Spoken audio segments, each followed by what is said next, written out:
ఆంధ్రప్రదేశ్ రాజకీయాల్లో పెద్ద breaking news ఏంటంటే జోగి రమేష్ ఇంట్లో ఏసీబీ సోదాలు, ఆ తర్వాత జోగి రాజీవ్ అంటే జోగి రమేష్ తనయుడిని అరెస్ట్ చేయడం. ఇది కక్ష సాధింపు, ఉద్దేశపూర్వకంగా కక్ష సాధిస్తూ ఉన్నారు. లోకేష్ రెడ్ బుక్ని ఓపెన్ చేశారు అంటూ వైసీపీ ఆరోపణలు చేస్తుంటే ఆయన తప్పు చేశారు, సిఐడి అటాచ్మెంట్లో ఉన్న భూమిని కొని అమ్మేశారు, ఇది తప్పు, చట్టరీత్యా చట్టం తన పని తాను చేసుకెళ్తుంది అంటూ ప్రభుత్వం చెప్తున్న పరిస్థితి. సో ఎలా కనిపిస్తుంది సార్ ఇది? అంటే కక్ష సాధింపు అనే పేరిట గత ప్రభుత్వంలో ఎప్పుడైనా తప్పులు జరుగుతాను వదిలేయలేదు కదా. అది రెడ్ బుక్ కావచ్చు, ఎల్లో బుక్ కావచ్చు, ఏదైనా బుక్ కావచ్చు. అల్టిమేట్గా ఇక్కడ అంటే చంద్రబాబు నాయుడు ఇంటిపైకి జోగి రమేష్ దాడికి వెళ్ళాడు. అఫ్కోర్స్ ఆయన కుటుంబ సభ్యులు నిరసనకు వెళ్ళారు అంటారు. నిరసనకు చంద్రబాబు నాయుడు ఇంటికి పోరు కదా. నిరసన తెలపాలంటే ఏదైనా పబ్లిక్ ప్లేస్లో నిరసన తెలుపుతారు. నిన్న జోగి రమేష్ సత్యమణి కూడా జగన్మోహన్ రెడ్డి ముఖ్యమంత్రిని అచ్చెన్నాయుడు అలా మాట్లాడితే నిరసన తెలపడానికి చంద్రబాబు నాయుడు ఇంటికి వెళ్ళానంటారు. నిరసన తెలపడానికి అచ్చెన్నాయుడు ఇంటికి వెళ్ళారు, చంద్రబాబు నాయుడు ఇంటికి వెళ్తారు అన్నది బూతులు తిట్టిన అచ్చెన్నాయుడు కదా. సారీ, అచ్చెన్నాయుడు కాదు, అయ్యన్న పాత్రుడు. సారీ, ఆ బూతులు అయ్యన్న పాత్రుడు తిడితే చంద్రబాబు నాయుడు ఇంటికి మీదికి నిరసన వెళ్ళరు. నిరసన వెళ్ళాలంటే తెలుగుదేశం కార్యాలయం దగ్గర వెళ్ళి నిరసన తెలపచ్చు. వాస్తవం అయితే పార్టీ కార్యాలయం దగ్గర కూడా వెళ్ళకూడదు. ఒక పబ్లిక్ ప్లేస్లో నువ్వు నిరసన తెలపాలి. కాదంటే పార్టీ కార్యాలయం ముందు నిరసన తెలుపు. చంద్రబాబు నాయుడు ఇంటి మీదకి ఎట్లా వెళ్తారు? నిరసన తెలపడానికి ఒక్కడ వెళ్ళాలి, పెద్ద భారీ ఎత్తున వెళ్తారు. అందువల్ల ఆ రోజు చేసింది ఖచ్చితంగా తప్పే. ఎందుకంటే చంద్రబాబు అయ్యన్న పాత్ర చేసిన తప్పైనప్పుడు జోగి రమేష్ చేసింది కూడా తప్పే అవుతుంది కదా. సో అది అయిపోయింది.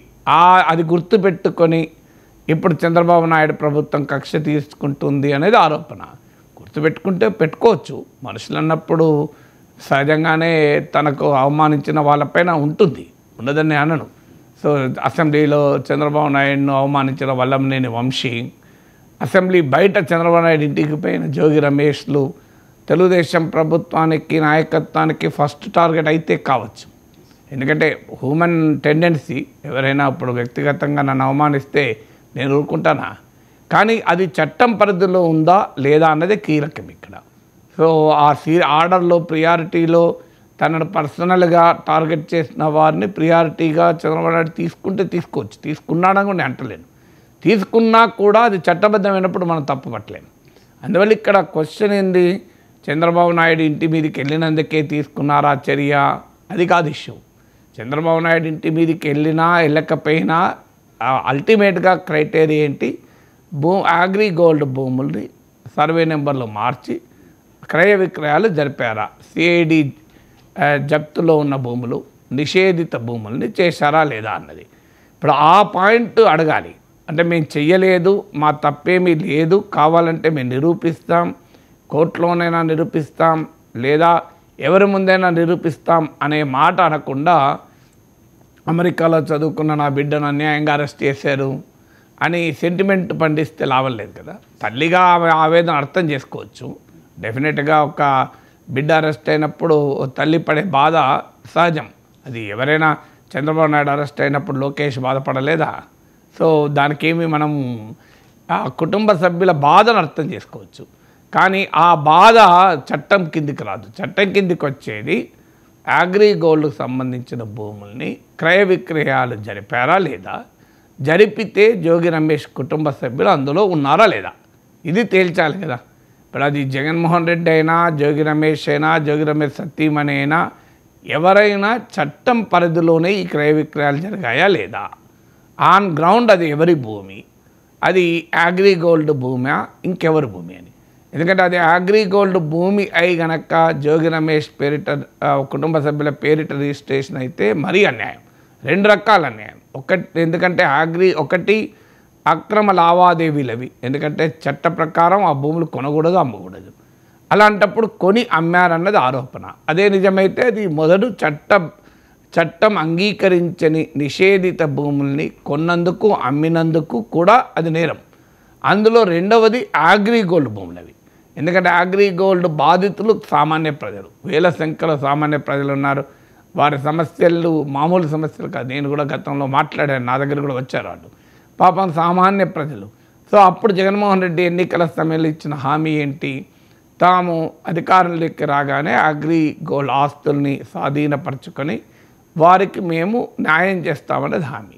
అందువల్ల అగ్రిగోల్డ్ ఆస్తులు చెందాల్సింది అగ్రిగోల్డ్ బాధితులకు. అది రాజకీయ నాయకులు గనక ఆ ఆస్తుల్ని గనక పొందితే అది అంతకన్నా అన్యాయం ఇంకోటి ఉండదు. అందువల్ల 2 రకాల నేరం అవుతుంది. ఒకటి, నిషేధిత భూముల క్రయ విక్రయాల్లో ఇన్వాల్వ్ అయినందుకు నేరం అవుతుంది. అగ్రిగోల్డ్ బాధితులకు చెందాల్సిన భూముల్ని పొందినందుకు 2వ రకమైన నేరం. ఇక ఇది కాదు, మాకు తెలియదు అది అగ్రిగోల్డ్ భూమి అని మేము కొన్నాము అంటే అది కూడా నేరమే. తెలిసినా తెలియకుండా రసాయన భూమి కొంటాం, తెలియక కొన్నా కూడా అది నేరమే కదా. అంటే ignorance of law can never be the excuse from law. అంటే చట్టం నాకు తెలియదు అంటే అది ఎక్స్క్యూజ్ కాదు, బట్ అదైనా నిరూపితం కావాలి కదా. నిజంగానే తెలియదా? ఎందుకంటే సర్వే నెంబర్ల మార్పిడికి ఒత్తిడి, ఇప్పుడు దానిపైన అధికారులను కూడా ఇవాళ దాంట్లో ఇన్వాల్వ్ అయ్యారు ఇప్పుడు.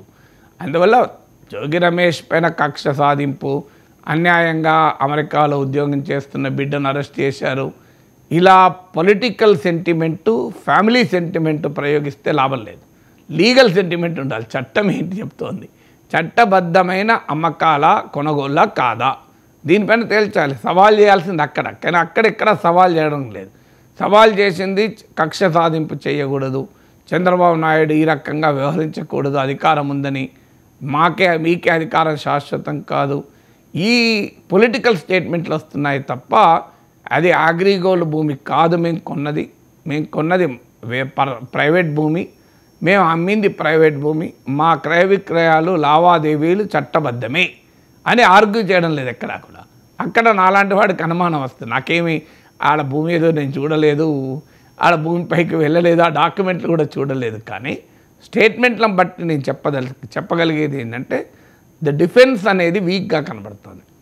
మేము అగ్రిగోల్డ్ భూముల్ని కొనలేదు, అది అగ్రిగోల్డ్ భూములే కాదు, అది ప్రైవేట్ వ్యక్తుల భూములు, ఈ క్రయ విక్రయాలు ఎక్కడా చట్టాన్ని అతిక్రమించలేదు అన్న పాయింట్ కన్నా కూడా ఇది రాజకీయ కక్ష అనే ఒక పొలిటికల్ స్టేట్మెంట్ ముందుకొస్తోంది. లేదంటే ఫ్యామిలీ సెంటిమెంట్, అయ్యో ఆ బిడ్డను అరెస్ట్ చేస్తారా, నా బిడ్డకేం సంబంధం అని. బిడ్డ తండ్రి అనే సమస్య కాదు. ఇప్పుడు నేను ఒక అక్రమ లావాదేవీలు చేసి నా పిల్లలపైన రిజిస్ట్రేషన్ చేయిస్తే చట్టం ఏం చెప్తుంది? నా బిడ్డ నాపైనే కాదు, ముందు ఎవరి పేరు రిజిస్టర్ అవుతుందో వాళ్ళనే కదా చట్టం పట్టుకునేది. వాళ్ళ అమాయకులు, వాళ్ళు చిన్నపిల్లలు, వాళ్ళు మైనర్లేం కాదు కదా. సో ఆయన అమెరికా నుంచి వచ్చాడు, ఇవన్నీ పనిచేయవు. రిజిస్ట్రేషన్ ఎవరిపైన ఉంది అనేదే వాళ్ళు ఇన్వాల్వ్ అవుతారు. ఇప్పుడు అందుకే రిజిస్ట్రేషన్ కొడుకు పేరు మీద, జోగి రాజీవ్ పేరు మీద అయింది కనుక ఆయనను మొదలు లోపలేశారు. తర్వాత ఇప్పుడు జోగి రమేష్ పాత్ర గురించి కూడా విచారణ జరుపుతామని అంటున్నారు. అందువల్ల ఇక్కడ పొలిటికల్ యాంగిల్, ఫ్యామిలీ సెంటిమెంట్లకు ప్లేసే లేదు. ఎందుకంటే ఇది చట్టబద్ధమైన క్రయ విక్రయాల, చట్ట విరుద్ధమైన క్రయ విక్రయాల తేల్చాలి. దానిపైననే వైఎస్ఆర్ కాంగ్రెస్ కానీ, జగన్ కానీ, జోగి రమేష్ కానీ క్వశ్చన్ చేస్తే క్రెడిబిలిటీ ఉంటుంది తప్ప మా పైన కక్ష సాధింపైనా అది చట్టబద్ధమైతే అభ్యంతరం చెప్పలేం కదా. సో కక్ష సాధింపు కదా అని చట్టవిరుద్ధమైన కార్యకలాపాలు వదిలేయలేం కదా. అందుకే నేను అన్నది అది రెడ్ బుక్లో ఉన్నదా, ఎల్లో బుక్లో ఉన్నది కాదు, అది లీగల్ బుక్ ప్రకారం, చట్టం అనే పుస్తకం ప్రకారం జరుగుతుందా లేదా, లా బుక్ ప్రకారం జరుగుతుందా లేదా. జరగలేదు అనుకుందాం, నిజంగానే జోగి రమేష్ జరిపిన భూముల క్రయ విక్రయాల్లో ఎక్కడా చట్ట ఉల్లంఘన లేదు, అది ప్రైవేట్ భూమి అనుకుందాం, అగ్రిగోల్డ్ భూమి కాదు అనుకుందాం. ఇయర్ ఎవ్రీ వే కదా, లీగల్గా రీకోర్స్కి వెళ్ళచ్చు, పొలిటికల్గా వైసీపీ ఛాలెంజ్ చేయొచ్చు. లేండి ఒక లెజిస్లేటివ్ సబ్ కమిటీ వేయండి, మీరు కావాలంటే మీరు ఏదైనా సమాజంలో పెద్దలు రండి, మేము చూపెడతాం ఆ భూములు, డాక్యుమెంట్లు వాళ్ళ ముందు పెడదాం, మీడియా ముందు డాక్యుమెంట్లు పెడదాం, ఇంకో ఎక్కడ ఉంది చెప్పండి, ఇప్పుడు ఈ భూమి మేము తప్పుగా కొన్నామా లేదా, మేము పలానా భూమి పలానా వాళ్ళ దగ్గర పలానా సర్వే నెంబర్ ప్రకారం కొన్నాం, అది అగ్రిగోల్డ్ భూమి కాదు అని చెప్పమని అయిపోతుంది కదా. సో ఆ ఛాలెంజ్ రావడం లేదు, వెరీ వీక్ ఛాలెంజ్ అవుతుంది. ఇక రెండవ అంశం ఏంటంటే ఇక్కడ అధికారం ఉన్న సమయంలో ఎవరికైనా నాయకుని నాయకుని మెప్పించటానికో లేదా నాయకులు చెప్పినట్టు వినే అధికారులు ఇందులో ఇన్వాల్వ్ అయ్యారు, వాళ్ళు ఇబ్బందులు పడుతున్నారు. అందువల్ల రాజకీయ నాయకులకు అడుగులకు మడుగులొత్తి రాజకీయ నాయకుల అక్రమ లావాదేవీలకు సో ప్రత్యక్షంగా పరోక్షంగా ప్రయోజనం పొందుతూనే లేదా ప్రయోజనం పొందకుండా కూడా తప్పులు చేసిన అధికారులు కూడా శిక్షార్హులే. అధికారులు చట్టం ప్రకారం నడవాలి తప్ప నాయకుల ప్రకారం నడవాలి. జగన్మోహన్ రెడ్డి ఆనందం కోసం జోగి రమేష్ ఆ రోజు చంద్రబాబు నాయుడు ఇంటికి పోతే సో డెఫినెట్గా అది నేరమే కదా, ఇప్పటికైనా అర్థం చేసుకోవాలి. ఇప్పుడు టీడీపీ వాళ్ళకు కూడా అది ఒక లెసన్ అవుతుంది. మీరు చంద్రబాబు నాయుడును మెప్పించడానికో లోకేష్ని మెప్పించడానికో చట్టం అతిక్రమించి ఎవరిపైన దాడులు జరిపినా రేపు మీకు కూడా అదే పరిస్థితి వస్తుంది. సో అందువల్ల చంద్రబాబు ఇప్పుడు వాళ్ళ వంశీ కానీ కొడాలి నాని కానీ జోగి రమేష్ కానీ వీరు ఎందుకు ఇబ్బందులు పడుతున్నారు? ఇప్పుడు క్లియర్గా మీకు ఇబ్బందులు కొడాలి నానికి ఇంకా పూర్తిగా మొదలు కానట్టుంది. ఎందుకంటే అందరూ జగన్మోహన్ రెడ్డి పార్టీలో చంద్రబాబు అందరూ రెచ్చిపోవచ్చు, కానీ వీళ్ళు ఇంకా ఎక్కువ రెచ్చిపోయారు. సో అంటే చంద్రబాబు నాయుడినే పర్సనల్గా టార్గెట్ చేస్తూ అటాక్ చేయడంలో వీళ్ళు ముందున్నారు. ఎందుకు ఆ రోజు జగన్మోహన్ రెడ్డికి ఇది ఆనందాన్ని ఇస్తుంది. నాకు ఎవరో చెప్పారు, కొడాలి నాని చంద్రబాబు నాయుడు తిట్టేటప్పుడు స్పీకర్ వైపు చూసేవాడు కాదట, చంద్రబాబు నాయుడు వైపు చూసేవాడు కాదట, జగన్ వైపు చూసేవాడట. అంటే జగన్ కళ్ళల్లో ఆనందం ఉందా లేదా అని, బావ కళ్ళల్లో ఆనందం కొరకు చేశామని గతంలో ఎక్కడో కామెంట్లు జోకులు మనం విన్నాం. సో అలా జగన్మోహన్ రెడ్డిని ఆనందపరచడానికి చంద్రబాబు నాయుడిని టార్గెట్ చేస్తే ఇవాళ చంద్రబాబు నాయుడు కోపానికి బలికాక తప్పదు కదా. సో అనివార్యంగా అవుతుంది కదా, మరి ఆ పని చేయకూడదు కదా. రాజకీయంగా మీరు చంద్రబాబు నాయుడు ఎదుర్కోవాలి, తెలుగుదేశాన్ని ఎదుర్కోవాలి తప్ప పర్సనల్ స్థాయికి పోయి మీరు రాజకీయాల్ని వ్యక్తిగత స్థాయికి తీసుకొచ్చినప్పుడు ఇప్పుడు మళ్ళీ వ్యక్తిగత స్థాయికి వచ్చాయని విమర్శించే హక్కు ఉండదు కదా. అందువల్ల వీరికైనా వాళ్ళకైనా రాజకీయాలుగా నడపాలి. రాజకీయాల్ని పర్సనల్ లెవెల్కు పట్టుకొచ్చి ఫ్యామిలీ లెవెల్కు పట్టుకొచ్చి రాజకీయాలు జరిపితే అధికారం మారిపినప్పుడు అనివార్యంగా ఈ రకమైన వ్యవహారం వస్తుంది. అధికారం ఉన్నప్పుడు అడ్డగోలుగా రెచ్చిపోయిన ఎవరైనా ప్రజాస్వామ్యంలో అధికారం పోయినప్పుడు అనుభవించక తప్పదు. అది కక్ష సాధింపు కదా, అది రెడ్ బుక్ కదా అని అనలేం కదా.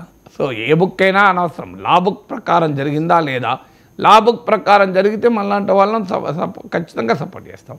లా బుక్ ప్రకారం జరగలేదనుకో అప్పుడు ప్రశ్నిస్తాం. సో అది రెడ్ బుక్లో రాసుకోవచ్చు లోకేష్, దాన్ని మనం ఆయన ఏ బుక్లో రాసుకున్నాడో నాకు తెలియదు. ఆ రెడ్ బుక్ నేను ఓపెన్ చేసి చూడలేదు. నేను నా వరకు వచ్చే వరకు అది లా బుక్ ప్రకారం అవునా కాదా అనేదే క్రైటీరియా. లా బుక్ ప్రకారం కూడా రెడ్ బుక్లో రాసుకొని లా బుక్ ప్రకారం చేస్తే అభ్యంతరం లేదు. రెడ్ బుక్లో రాసుకొని లా బుక్ విరుద్ధంగా లోకేష్ చేస్తే ఖచ్చితంగా అప్పుడు అడుగుతాం.